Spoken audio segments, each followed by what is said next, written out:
ఇప్పుడు ABN channel ఎవరికి support చేస్తుంది? కొంచెం ఒళ్ళు దగ్గర పెట్టుకుని ఉంటే జాగ్రత్తగా ఉంటే మంచిది, లేకపోతే మర్యాద దక్కదు. చూపించడం అనుకో, ఏ ఛానల్ ఉండదు, ఏ పేపర్ ఉండదు. మళ్ళా కూడా చెప్తున్నా సోదర ఏబిఎన్ రాధాకృష్ణ గారు చెప్పు, తెలంగాణలో నిజమైన ఉద్యమకారులు నిజాయితీ పరులు ఎంతో మంది ఉన్నారు.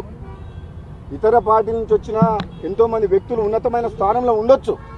అంత మాత్రాన నిజాయితీకి నిలుటద్దంలాగా ఉద్యమంలో పార్లమెంట్లో పోరాటం చేసి కొట్లాడిన వ్యక్తులం అసలైన కాంగ్రెస్ పార్టీ రక్తం మాది. మాలాంటి వ్యక్తులని కించపరిచే విధంగా మాలాంటి వ్యక్తులను మా క్యారెక్టర్ని దెబ్బతీసే విధంగా కథనాలు వస్తే మాత్రం బాగుండదు అని చెప్పి హెచ్చరిస్తున్నారు.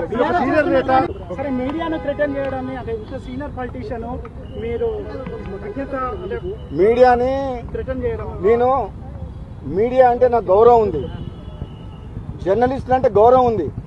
కానీ మీడియా ముసుగులో తెలంగాణలో మాలాంటి రాజకీయ నాయకుల్ని కించపరిచే విధంగా, మా వ్యక్తిత్వాన్ని దెబ్బతీసే విధంగా ఏదైనా ఆంధ్ర మీడియా ఛానళ్ళు వాళ్ళ మీడియా ముసుగులో మమ్మల్ని బలహీనపరిచే విధంగా ప్రయత్నం చేస్తే మాత్రం మంచిది కాదు అని ఎవరికి చెప్తున్నా అంటే, ఎవరైతే చేస్తారో అందరికి చెప్పట్లేదు, అందరు మీడియా వాళ్ళు చెడ్డ వాళ్ళు అంటలేను.